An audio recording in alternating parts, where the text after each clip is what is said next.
नमस्कार. आज आपण मोस्ट इझी पावभाजी जी 10 ते 15 मिनिटात बनू शकेल अशी पावभाजी बनवतोय. याच्यात आपण पत्ताकोबी आणि शिमला मिरची पेस्ट घेतली आहे, बटर घेतलंय, कोथिंबीर घेतली आहे, कापलेला कांदा घेतलाय, टोमॅटो आणि बीटरूटची पेस्ट घेतली आहे, अद्रक लसूण पेस्ट घेतली आहे आणि आलू मॅश करून घेतले. याच्यात आपण ऑलरेडी तेल टाकून घेतलेले. आता आपण थोडंसं याच्यात बटर ऍड करूया आणि गॅस फुल करून ते बटर वितळू देऊया. त्यानंतर आपण याच्यात कच्चा कांदा टाकणार आहोत.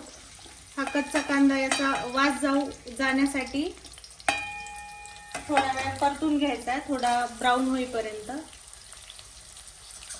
कांदा आपण परतून घेतलाय बघा, थोडासा लाल झालाय हा. यानंतर आपण याच्यात अद्रक लसूण पेस्ट टाकणार आहोत.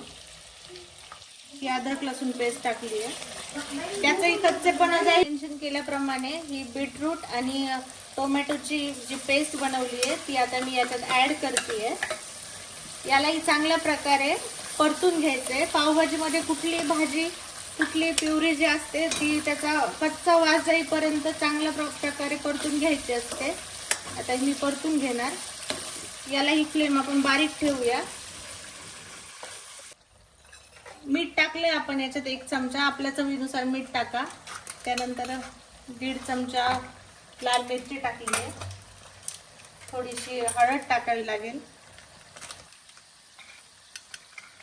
मीठ आणि मिरची आपण आपल्या चवीनुसार आपल्या अंदाजानुसार टाका. आता यावरून मी पावभाजी मसाला टाकते.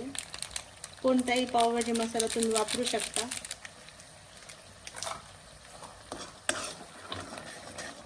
चांगल्या प्रकारे मिक्स करून घ्यायचे.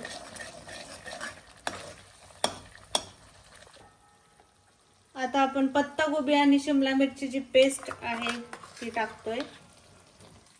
मॅश केलेलं बटाटा टाकतोय. यामध्ये आपण बटाटा टाकून पूर्णपणे सगळं एकजीव करून घेतले. मध्ये मध्ये थोडासा अंदाजानुसार आपल्या कन्सिस्टन्सीनुसार कोमट पाणी ऍड करत राहावे.